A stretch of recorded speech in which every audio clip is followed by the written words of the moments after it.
ఎఫెసీయులకు రాసిన పత్రిక 5:15 ఈ వాక్యం చదువుతూ ధ్యానించేటప్పుడు నాకు ఒక అర్థమైంది. అక్కడ 3 ముఖ్యమైన విషయములు తెలియజేయబడుతున్నాయి. ఆ 3 ముఖ్యమైన విషయములు చెప్పి ముగిస్తాను. మొదటిగా ఏంటంటే గివ్ థ్యాంక్స్, కృతజ్ఞతాస్తుతులు. ఈరోజు ఈ వాక్యం ఉండేటప్పుడు మీరే పరీక్షించుకోండి, ఎంత మీరు కృతజ్ఞత కలిగి ఉన్నారు దేవుడు చేసిన కార్యాలను బట్టి. How grateful are you? నిజంగా దేవుడు నాకు తెలియజేస్తుంది, గివ్ థ్యాంక్స్. ఎల్లప్పుడూ గివ్ థ్యాంక్స్, ఆల్వేస్ ఆల్వేస్. బైబిల్లో మరలా తెలియజేయబడుతుంది. అన్ని సమయంలో అన్ని విషయంలో స్తుతి కృతజ్ఞత తెలియజేయాలి. ఒక మనిషికంట సాతాను దర్శనం చూపించాడంట. తన వర్క్షాప్ని దర్శనం చూపించినప్పుడు ఆ పెద్ద వేర్ హౌస్ని టూరింగ్ చేస్తూ నడుచుకుని వెళ్తా ఉన్నాడంట. నడుచుకుని వెళ్తా ఉంటే ఒక్కొక్క ఆయుధం చూపిస్తూ, ఇది వ్యభిచారము, దావీదు లాంటి పెద్ద వాళ్ళని పడేశాను, అట్లా ఒక్కొక్క ఆయుధాలను చూపించుకుంటూ ఇది గర్వము, ఇది సంసోను లాంటి గొప్పని పడేశాను, ఇది పడేశాను, వాడిని పడేశాను, ఈయన పడేశాను, అన్నీ చూపించుకుంటూ, అన్ని ఆయుధాలను చూపించుకుంటూ చివరిగా కొన్ని విత్తనాలు ఉన్నాయంట డబ్బాల్లో. అన్ని చిన్న విత్తనాలు చూసుకుంటూ అన్ని కొంచెం తగ్గిందంట. ఒక పెద్ద డబ్బా ఉందంట, ఆ పెద్ద డబ్బాలో కొంచెం మిగిలిందంట. ఇది ఎంతో ఇంట్రెస్ట్గా, ఎన్ని ఇంత ఉన్నాయి చిన్న డబ్బాలు ఫుల్గా, ఇదేంటి ఇంత పెద్ద డబ్బాలు ఇంత అయిపోయిందంటే, మరి ఇంత వాడాను దీన్ని, ఏంటి దీని పేరు ఏంటంటే, ఇది చాలా పెద్ద ఆయుధము, నాది ఎక్కువ వాడబడే ఆయుధం, అందుకని కంటైనర్లు పెట్టుకుంటాను, ఈ కంటైనర్ అయిందా ఇంకో కంటైనర్ తెచ్చి పెడతాను. ఈ కంటైనర్ పేరు ఏంటంటే డిప్రెషన్ అన్నాడంట. ఏంటది? నిరుత్సాహం. దీనికి పడని మనిషే లేడు. మ్యాన్ ఆఫ్ గాడ్ అని పిలవబడే ఎలైజా పడిపోయాడు, దావీదు పడిపోయాడు, ఇర్మియా పడిపోయాడు. అపోది చెప్తూ ఉంటాడు, ఇది మాత్రం అందరి మీద 100% పనిచేస్తుంది, 99.9% అన్నాడంట. మళ్ళీ అదేంటి 100% అని మళ్ళీ 99.9 అంటావు? అందులో 0.1% ఉన్నారు దానికి పడని వారు. ఎవరు వారు అని అడిగారంట. ఎవరు వారంటే, ఏ హృదయం అయితే కృతజ్ఞతతో నింపబడుతుందో ఆ హృదయంలో డిప్రెషన్ అనే విత్తనం పనిచేయదంట. ఈరోజు మిమ్మల్ని అడుగుతున్నానండి, ఐ యు డిప్రెస్? మీరు దేవుని స్తుతించకపోతే డిప్రెషన్ అన్న విత్తనము మీలో పనిచేస్తుందండి. మీ జీవితంలో ఇప్పటికే ఎవరైనా anybody is feeling depressed, it's better you start praising God, be grateful for what he has done. ఆయన చేసిన మేలుని బట్టి కృతజ్ఞతాస్తుతులు తెలియజేయండి. జరిగించబోయేది ఆయన చూసుకుంటాడు, చేయవలసింది ఆయన చూసుకుంటాడు, ఏది జరగాలో ఆయన చూసుకుంటాడు. చేసిన దాన్ని బట్టి వందనాలు చెప్పండి, కృతజ్ఞత. అదే సమయంలో చూస్తే బైబిల్లో ఒక వ్యక్తిని చూస్తాం. ఆయన డిప్రెషన్లోకి వెళ్ళే ముందు ఆయన కొద్దిగా కనబరుస్తాడు. మోషే. ఫ్రస్ట్రేషన్. కొంతమంది ఫ్రస్ట్రేషన్ ఉన్నారు, ఇంకా డిప్రెషన్లోకి వెళ్ళా. Frustration next step depression. ఎందుకంటే చాలామంది ఫ్రస్ట్రేషన్లు ఉన్నారు. వారు ఎట్లా, ఎంతకాలం నీకు చేయాలి, ఇంకెంతకాలం. ఒకప్పుడు ప్రార్థన చేశాను, నాకు భార్య నవ్వా, ఈరోజు ఈ భార్య గోళ ఏగలేకపోతున్నా. భర్త పిల్లలు, వీళ్ళు పిల్లలా రాక్షసులా? నువ్వు అడిగిన ఆశీర్వాదాలే, దేవుడు ఇచ్చిన బహుమానాలే. ఈరోజు నువ్వు అంటున్నావు, నేను ఏగలేకపోతున్నాను, నాకు వద్దు. You see many things that you asked God. దేవా నాకు ఈ కాలేజ్లో సీట్ ఇచ్చాడు, ఈరోజు అంటున్నాను నేను చదవలేకపోతున్నాను, I feel like giving up. The reason no grateful. ఎందుకంటే అనేక సార్లు దేవుడు ఇచ్చినవి మనం అనుకుంటున్నాము మన శక్తి ద్వారంగా మనం చెయ్యాలి, మన శక్తి ద్వారంగా మనం బ్రతకాలి. మోషే అంటాడు, ఇశ్రాయేల్ ప్రజలు వచ్చి మాకు మాంసం కావాలి అంటే ఇసిగిపోయాడంట. ఇసిగిపోయి దేవుడు అంటున్నాడు, సంఖ్యాకాండము 11:10 మాత్రం చదవండి. జనులు తమ కుటుంబములలో ఎవరి గుడారపు ద్వారం యొద్ద వారు ఏడవగా. ఏంటంట? దేనికి ఏడుస్తున్నారంట? ఎవరైనా చచ్చిపోయారని ఏడుస్తున్నారా? సర్పం కుట్టిందని ఏడుస్తున్నారా? తెగులు వచ్చిందని ఏడుస్తున్నారా? అన్నం లేదని ఏడుస్తున్నారా? నీళ్లు లేదని ఏడుస్తున్నారా? నీడ లేదని ఏడుస్తున్నారా? ఎందుకు ఏడుస్తున్నారు? మాంసం లేదంట. మాంసం లేదని కూడా ఏడ్చే రకాలు ఉన్నాయి, జాగ్రత్త. వారు ఏడవగా మోషే వినెను, యెహోవా కోపం బహుగా రగులుకొనెను, వారు ఏడ్చుట మోషే దృష్టికి చెడ్డదిగా ఉండెను. అనుకుంటున్నాడు ఒకసారి, వారికి మాంసం తినాలంటే చక్కగా దేవుణ్ణి, ప్రభా నాకు మాంసం తినాలని ఉంది ప్రభా అని అడగచ్చు కదా. మోషే ప్లీజ్ మోషే మాంసం తినాలని ఆశగా ఉంది, చాలా కాలమైంది తిని కొంచెం ఆశగా ఉంది. ఏ ఆశపడి ప్రాణాలను తృప్తిపరిచే దేవుడు కాదా? ఎంతమంది ఇక్కడ ఉన్నవారు చెప్పగలుగుతారు, నేను అడగకపోయినా నేను ఆశ కలిగి ఉన్నాను కాబట్టి దేవుడు నాకు ఇచ్చాడని చెప్పేవారు అంటే ఇక్కడ చేతుల తల్లిలో చెప్తారా? చూసి when we are right before God, దేవుని ముందు మనం సరిగా ఉన్నదప్పుడు, దేవునితో మన సహవాసం సరిగా ఉన్నదప్పుడు కొన్ని మనం అడగాల్సిన అవసరం లేదు. నిజమైన తండ్రి బిడ్డ కొన్ని అడగాల్సిన అవసరం లేదు. కానీ బిడ్డ ఆశ అన్నదప్పుడు ఆటోమేటిక్లీ డూ ఇట్. సింపుల్. నేను అనుకుంటాను, పరమ తండ్రికి తెలీదా? పరమ తండ్రి మనం సంతోషపడాలని ఆశపడే దేవుడు కాదా? పరమ తండ్రి మనల్ని తృప్తిపరిచే దేవుడు కాదా? ఆ పరమ తండ్రి అంటున్నాడు కదా, యేసు ప్రభు చెప్పాడు కదా పరమ తండ్రి గురించి ఏమని, ఈ మీ చెడ్డ తండ్రులే తెలుసు మీకు మంచి బహుమానాలు ఎలాగేస్తాం మీ పిల్లలకి. మరి ఆయన పరిశుద్ధాత్ముని ఇచ్చినప్పుడు ఇవన్నీ ఒక లెక్క. నిజంగా మనం అనేకసార్లు అనుకుంటాం, దేవుడి దగ్గర అలుగుతే, దేవుడి దగ్గర సనుగితే, దేవుని దగ్గర చాలామంది నేను పోరాడుతున్నాను. దేవుని దగ్గర ఏం పోరాడేది? ఏంటి పోరాడేది?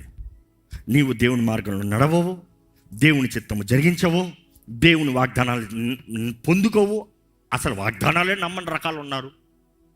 కొంతమంది అయితే దేవుని చిత్తము, వాక్యము, ప్రార్థన ఏముండదు.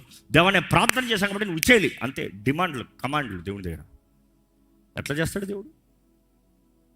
Life with God provides everything. దేవునితో జీవితము అన్నీ. ఇక్కడ మోషే చూస్తే వారందరూ ఏడుస్తూ ఉంటే మోషే డిస్ప్లీజ్ అయిపోయాడంట, డిప్రెస్ అయిపోయాడంట. ఏంద్రా నేను, ఎవనరా నేను, ఏంద్రా నేను, నా వల్ల అవ్వదు. ఇంకా ఫ్రస్ట్రేషను. దేవుడికి కోపం రగులుకుందంట. ఆయన దేవుని దగ్గరకు వచ్చి ఏమంటున్నాడు చూడండి. మోషే దేవునితో ఏమంటున్నాడు చదువుతారండి అక్కడ. మోషే యెహోవాతో ఇట్లా నేను ఏమంటున్నాడు, నీవేళ నీ సేవకుని బాధించితివి. నన్ను ఎందుకు బాధపడుతున్నాడు? దేవుడు బాధ పెట్టాడా? మోషే ఫ్రస్ట్రేషన్ చూడండి, దేవుడి మీద నేరం మోపుతున్నాడు. నన్ను ఎందుకు బాధపడతాను? చాలాసార్లు మనం కూడా దేవుడు మనకి ఏదో బాధ కలిగిస్తున్నాడు. దేవుడు ఎవరిని బాధ పెట్టాడు. నమ్మేవారు అంటే హల్లెలూయా చెప్తారా? శిక్షించాడని చెప్పను. తప్పు చేస్తే శిక్షిస్తాడని దేవుని వాక్యంలో తెలియజేయబడింది. తండ్రి ప్రేమించిన బిడ్డని శిక్షిస్తాడంత. తప్పు చేస్తే. తప్పు చేయకపోతే ఓరకు ఎందుకు శిక్షిస్తాడు? కానీ అదే సమయంలో కొన్నిసార్లు దేవుడు పరీక్షిస్తాడు. శోధన కొన్నిసార్లు అనుమతిస్తాం. పరీక్ష ఎందుకు? దాని తర్వాత గొప్ప మేలు ఉంది. ఇంకో మాటలో చెప్పాలంటే ప్రతి స్థానం నుండి ఇంకొక నూతన స్థానానికి దేవుడు తీసుకెళ్ళేటప్పుడు అగ్ని పరీక్ష పెడతాడు. మనలో చెత్త పోవాలని, who we are, what we are made of, ఎంత మన విశ్వాసం ఉంది, విశ్వాస పరీక్ష. కానీ ఇక్కడ చూస్తే వారన్న మాటలకి తోడుండి అద్భుతాలు జరిగించి అన్నీ చేసిన దేవుని పైన అలుగుతున్నాడు. నన్ను ఎందుకు ఇట్లా చేసావు?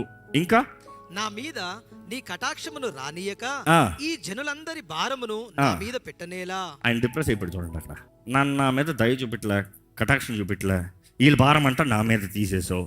ఇంకా నేను ఈ సర్వజనమును గర్భమును ధరించితినా, నేనే వీరిని కంటినా, నేను కన్నానా వీళ్ళంతా, నాకేం సంబంధం వీళ్ళతో?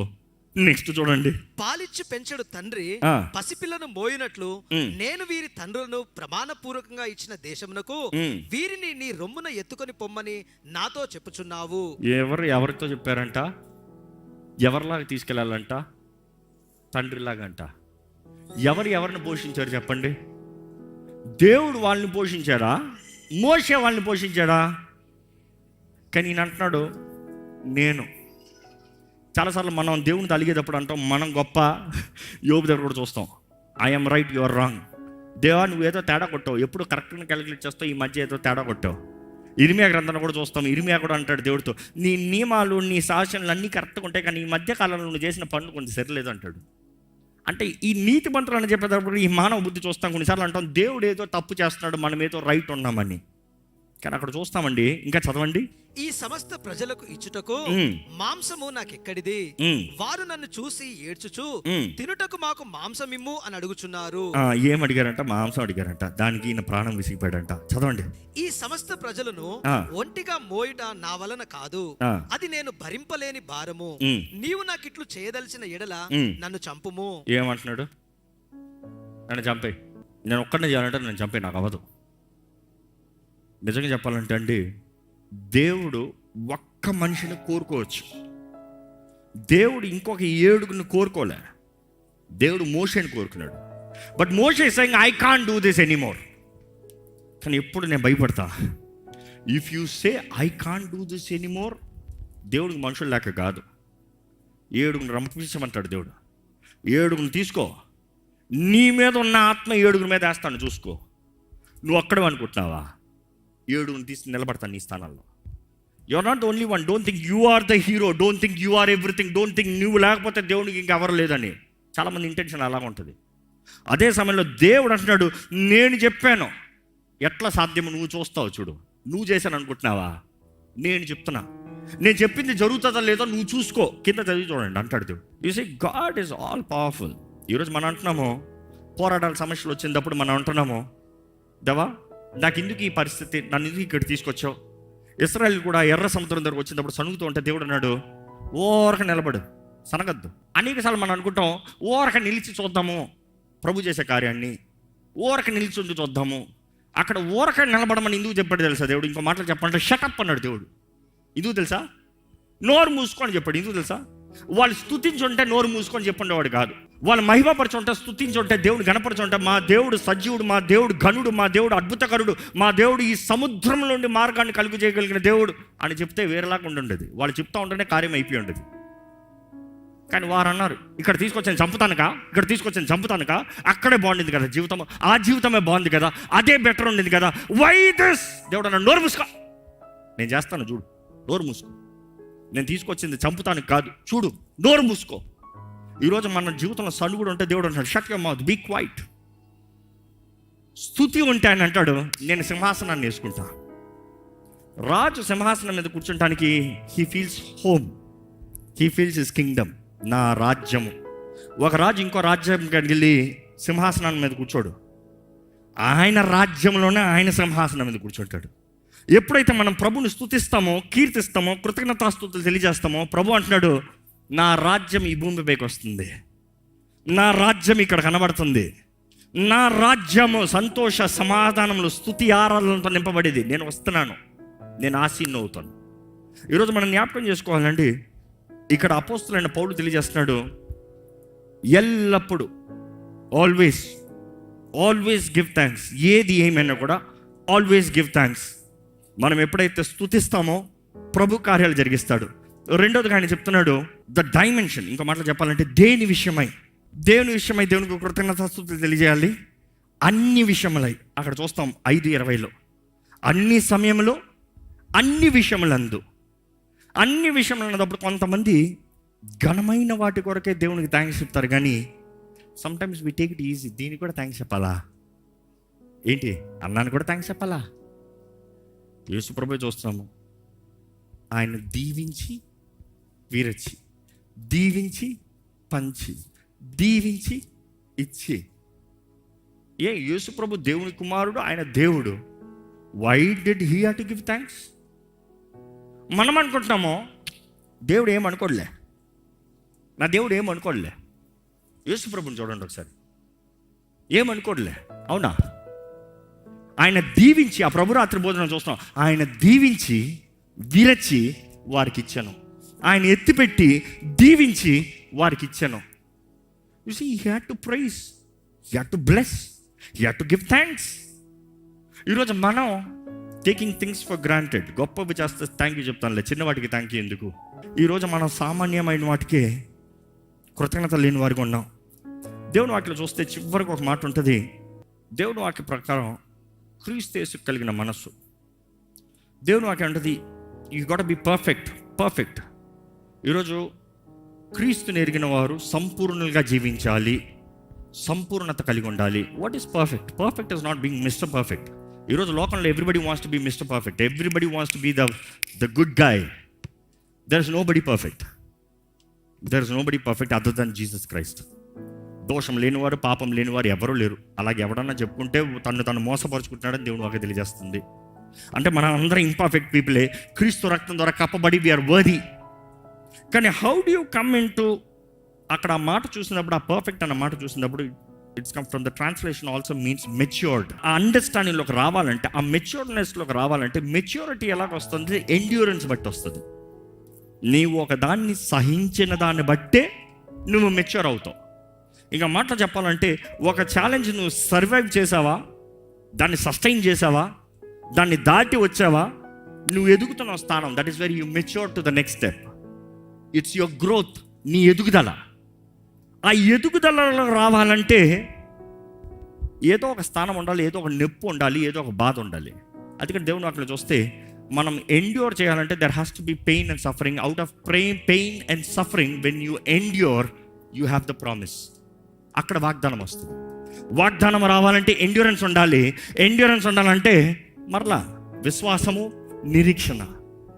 It is where you start. ఈరోజు మన జీవితంలో మనకు కలిగే పోరాటంలో మనం నమ్మాలండి, దేవుడు తన నామానికి మహిమ తెస్తానికి ఆయన సిద్ధంగా ఉన్నాడు. కానీ అదే సమయంలో చివరికి ఒక మాట చెప్తున్నాను, అదే 20 వచనంలో చెప్తే ఆయన అంటాడు, అన్ని సమయంలో అన్ని విషయంలో ఎలాగంట. చదువుతారండి 20. మన ప్రభు అయిన యేసుక్రీస్తు పేరట సమస్తమును గూర్చి తండ్రి అయిన దేవునికి ఎల్లప్పుడూ కృతజ్ఞతాస్తుతులు చెల్లించుచు క్రీస్తు నందలి భయముతో ఒకనికి ఒకడు లోబడి ఉండుడి. ఎలాగంట? క్రీస్తు నందలి భయముతో. ఆ భయం అన్న మాట చూస్తే it is not fear of intimidation but reverence. భీతి కాదు, గౌరవం. క్రీస్తు నందలి గౌరవముతో. క్రీస్తు అంటే గౌరవం బట్టి. ఇక మాట చెప్పాలంటే లోబడతాము, గౌరవం బట్టి లోబడతాము. చూసి ఒక వ్యక్తికి, ఒక పోలీస్కి ఖైదీ లోబడతాడు. రే రారా అంటే వస్తాడు, పోరా అంటే పోతాడు. అది భీతి. రాకపోతే చంపేస్తాడు, పోకపోతే చంపేస్తాడు, లేకపోతే నన్ను కొడతాడు. అది వేరు, అది భీతి. కానీ క్రీస్తు నందలి గౌరవం అన్నదప్పుడు it is a reverence act. అది చూసినప్పుడు ఎలా ఉంటుందంటే భర్త భార్య, క్రీస్తు సంఘము. యేసుప్రభు అంటాడు, మీరు నన్ను ప్రేమించినట్లయితే నా ఆజ్ఞల్ని గైకుంటారు. Command is thou shall obey, thou shall not obey. ఏది చేయకూడదు, ఏది చేయాలి, లోబడాలి. దేన్ని బట్టి? ప్రేమను బట్టి. ప్రేమ ఉంది కాబట్టి లోబడుతున్నావు. చంపేస్తాడన్న భయంతో కాదు, కానీ ప్రేమతో. నేను ప్రేమిస్తున్నాను, నన్ను ప్రేమిస్తున్నాడు. ప్రేమను బట్టి గౌరవం. అదే రీతిగా ఒక నిజమైన ఫెయిత్ఫుల్ పర్సన్, నమ్మదగిన వ్యక్తి, నమ్మకమైన వ్యక్తి, ఒక బిడ్డ తండ్రికి లోబడతాడు. దీనికి తెలుసా? తండ్రి చంపేస్తాడని కాదు. తండ్రి అంటే గౌరవం. తండ్రి అంటే గౌరవం. మా నాన్న చెప్పాడు, మా నాన్నని ఎదిరించి మాట్లాడకూడదు, మా నాన్నకు లోబడాలి, మా నాన్నని గణపరచాలి, మా ఇంటికి ఘనతను తీసుకురావాలి, మా నాన్న చెప్పిన ప్రకారం జీవిస్తే మా నాన్న చూసుకుంటాడు. It is that reverence. క్రీస్తును బట్టి ఒకరికొకరు లోబడి ఉండండి. దేని విషయమై? పాపం విషయమై కాదు, మంచి, నీతి, మేలు. అదే సమయంలో the dimension of thanksgiving చెప్పి ముగించాలంటే giving thanks always to God the father. That is the dynamics of thanksgiving. ఎలాగా? తండ్రి అయిన దేవునికి యేసు నామము ద్వారముగా. చదువుతారా? ఆ మాట మాత్రం చదువుతారా? ప్రభు అయిన యేసుక్రీస్తు పేరట. ప్రభు అయిన యేసుక్రీస్తు పేరట. You see God the father, you see God the son, you see through Jesus Christ the son you give thanks to the father. అందుకని యేసు ప్రభు నేర్పించిన ప్రార్థన చూస్తున్నాము. అయ్యా థ్యాంక్ యూ, హల్లowed బీ, నీవు ఘనుడు అయ్యా. ప్రార్థన ప్రారంభం నుండి యేసు ప్రభు నేర్పిస్తున్నాడు. ఆయన మహిమపరచు, ఆయనకి స్తుతులు తెలియజేయి, ఆయన ఘనుడని తెలియజేయి, ఆయన సర్వం చూసుకునే దేవుడని తెలియజేయి, ఆయన సర్వం అనుగ్రహించే దేవుడని తెలియజేయి. దాని తర్వాత నీ ప్రార్థన ప్రారంభించు. First start with praise, hallowed be, thank you, thank you. మన జీవితంలో మనం ఏం పొందుకోకపోతే ఆయనకి స్తుతులు చెల్లిస్తానికి ఏమీ లేదు. కానీ ఈరోజు అన్నీ పొందుకుని ఉన్నాం. అన్నిటికన్నా విలువైంది, marking this day you can say, రక్షణ పొందిన వారు యేసుని కలిగి ఉంటాం. యేసు ద్వారముగా అన్నీ మనకు అనుగ్రహించబడ్డాయి. అందుకని యేసు ద్వారంగా తండ్రికి థ్యాంక్ యూ చెప్తున్నాం. సమస్తం ఆయన ద్వారంగా, ఆయన కొరకు, ఆయనను బట్టి.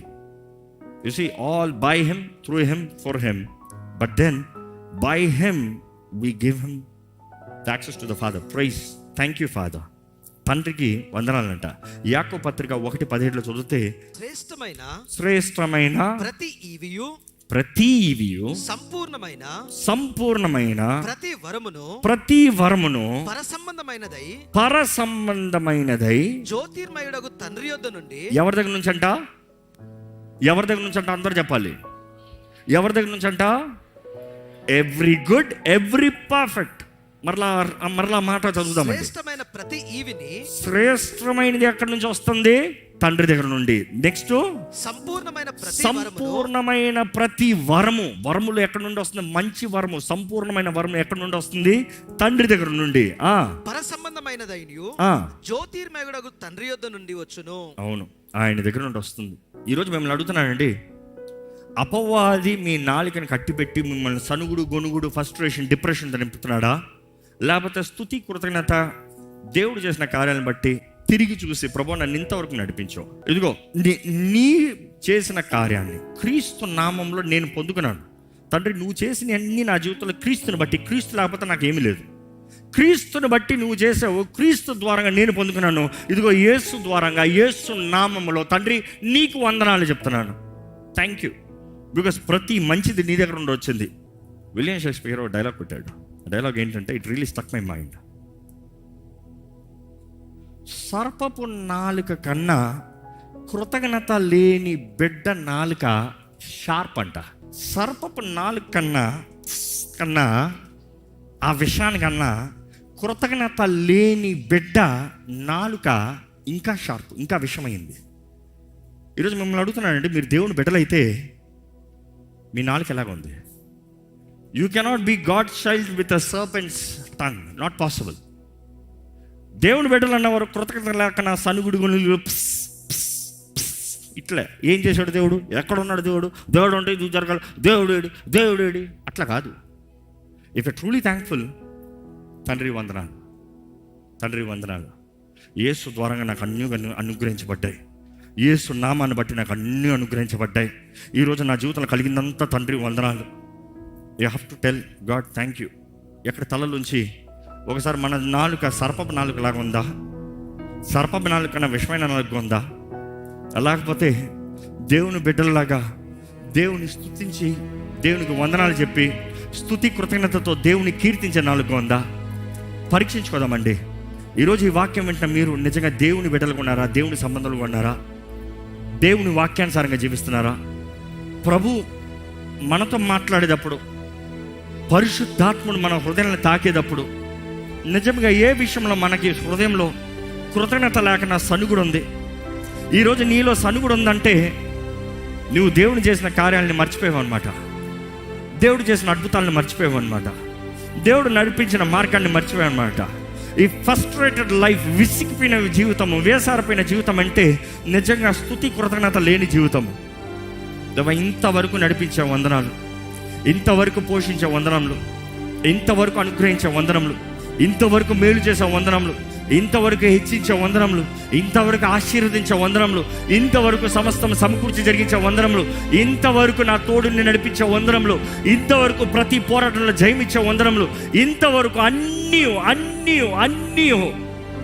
నీ చిత్తంని జరిగించే వందనములు. దేవునికి వందనాలు చెప్తామండి, దేవునికి వందనాలు చెప్తామండి. Be thankful. నోరు తెరిచి మనస్ఫూర్తిగా వందనాలు. జ్యోతిర్మయుడకు దేవా నీకు వందనములయ్యా, సర్వ సృష్టికర్త నీకు వందనములు ప్రభా, నీవు చేస్తున్న ప్రతి మేలును బట్టి నీకు వందనములయ్యా. సమస్త మంచిది ఘనమైంది నీ దగ్గర నుండి వచ్చేది, నిన్ను బట్టే మాకు కలిగేది పరమతం. నీ ప్రియ కుమారుడు నామంలో మేము అడిగినవి మేము పొందుకున్నామని మేము నమ్మినట్లయితే మాకు అనుగ్రహించబడుతున్నామేమో నమ్ముతున్నామయ్యా.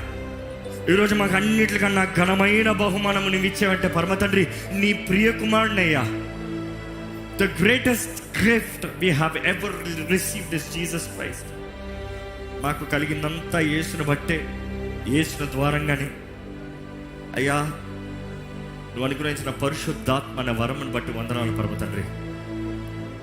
ఈరోజు నీ ఆత్మ ద్వారా నిలబడుతున్నా కానీ మా బ్రతుకుల్లో మేము ముందుకు వెళ్ళలేము. నీ ఆత్మ ద్వారా నడిపించబడుతున్నాయి కానీ నీ చిత్తంను మేము జరిగించలేము. నీ ఆత్మ ద్వారా మేము నడిపించబడుతున్నాయి కానీ నీ బిడ్డలుగా మేము బ్రతకలేమయ్యా. పరమ తండ్రి థ్యాంక్ యూ ఫర్ ఎవ్రీథింగ్. మా జీవితంలో ఇచ్చిన సమస్తం బట్టి వందనాలు. ఎక్కడ మనస్ఫూర్తిగా మీరు వందనాలు చెప్పండి, మనస్ఫూర్తిగా మీ నోటి మాటలతో వందనాలు చెప్పండి. దేవుడు అనుగ్రహించిన ప్రతి దాన్ని బట్టి వందనాలు చెప్పండి. Thank you. హల్లెలూయా, నీకే స్తోత్రములయ్యా. ఎక్కడ మన కర్మను తట్టి ప్రభువుని మహిమ పరుద్దామా.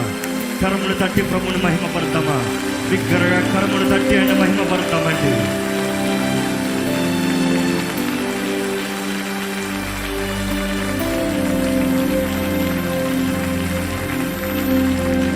ప్రభువా నీకు వందనములు, యేసయ్యా నీకు వందనములు, పరమ తండ్రి నీకు వందనములు. నీవు చేయించిన ప్రతి కార్యము బట్టి వందనములు. మాకు అనుగ్రహించబడిన సమస్తము నీ ద్వారంగానే, నీ బట్టే యేసయ్యా. పరమ తండ్రి, నీవు మమ్మల్ని ప్రేమిస్తున్నావు కాబట్టి మా జీవితంలో సమస్తం అనుగ్రహిస్తున్నావయ్యా. ప్రేమించే తండ్రి నీకు వందనములు, ఆదరించే దేవా నీకు వందనములు. ఈరోజు నీ ప్రియ కుమారుని మాకు అనుగ్రహించిన దేవుడు అయ్యా. మాకు ఇంకా ఏది, you will not with hold anything, ఏది ఆపవయ్యా. మా జీవితంలో మేలైనవి, మంచివి, నీ నామము మహిమార్థమై జీవించేది మా జీవితంలో నువ్వు జరిగించాలని ఆశపడుతున్నావు. నీకు ఇష్టలుగా, నీకు సాక్షులుగా, నీకు ప్రియులుగా, నీ పాదాలు పట్టుకుని జీవించేవారుగా, నీ మార్గంలో నడిచేవారుగా, నిన్ను సంతోషపెట్టే జీవితం కలిగిన వారుగా మా అందరిని చేయమని పడుకుంటామయ్యా. ప్రభా, ఈరోజు ఎవరెవరైతే ఈ వాక్యం వింటున్నారో మా హృదయంలో కావాల్సిన కృతజ్ఞత దయచేయి. Teach us to say thank you more than asking, Lord. Help us to remember as we thank, we receive all that we need. కృతజ్ఞత కలిగి ఉంటే అన్ని అనుగ్రహించే దేవుడు అయ్యా. ఈరోజు మా హృదయం మొత్తం కృతజ్ఞతతో నిండుందయ్యా. Thank you. ఇక నుండి తిరిగి వెళ్తున్నాం అందరి హృదయంలో స్తుతి దయచి. మేమేమై ఉన్నామో కేవలం నిన్ను బట్టే కాబట్టి అన్ని సమయంలో నేను స్తుతించాలి ప్రభా. స్తుతిస్తామయ్యా. అన్ని విషయంలో నేను స్తుతించాలయ్యా. స్తుతిస్తామయ్యా. దేవా, యేసు ద్వారముగా, యేసు నామములో తండ్రి నిన్నుకి వందనాలు తెలియజేస్తున్నాం. ఈరోజు క్రీస్తు రక్తము లేకపోతే, ఆయన త్యాగము యాగము లేకపోతే మేము నశించిపోయిన వారమే. కానీ నీ ప్రియకుమారుని మా స్థానంలో బలిగా ఇచ్చి మాతో నీవు సమాధానాన్ని కలిగి ఉండటానికి, మమ్మల్ని నీవు అంగీకరిస్తానికి అయ్యా, నీవు చేసిన గొప్ప బలియాగం బట్టి వందనాలు, త్యాగం బట్టి వందనాలు. నువ్వు మమ్మల్ని ఎంతగా ప్రేమిస్తా నీ ప్రియ కుమారుని మా కొరకు బలిచ్చావు ప్రభా. Thank you for the sacrifice. నీవిచ్చిన బలిని బట్టి, నీ ప్రియ కుమారుడు తను తాను సమర్పించుకున్న దాన్ని బట్టి ఈరోజు మాకు నీతో కలిసే భాగ్యమయ్యా. ఈరోజు నీ యందు మాకు సమస్తం ఉందని నమ్ముతూ ఈ లోకంలో మేము బ్రతుకు కాలం నిన్ను మహిమపరిచే సాక్షులుగా జీవింపజేయమని వేడుకుంటాం. నజరేయుడైన యేసు నామములో అడిగి వేడుచున్నాం తండ్రి. ఆమేన్.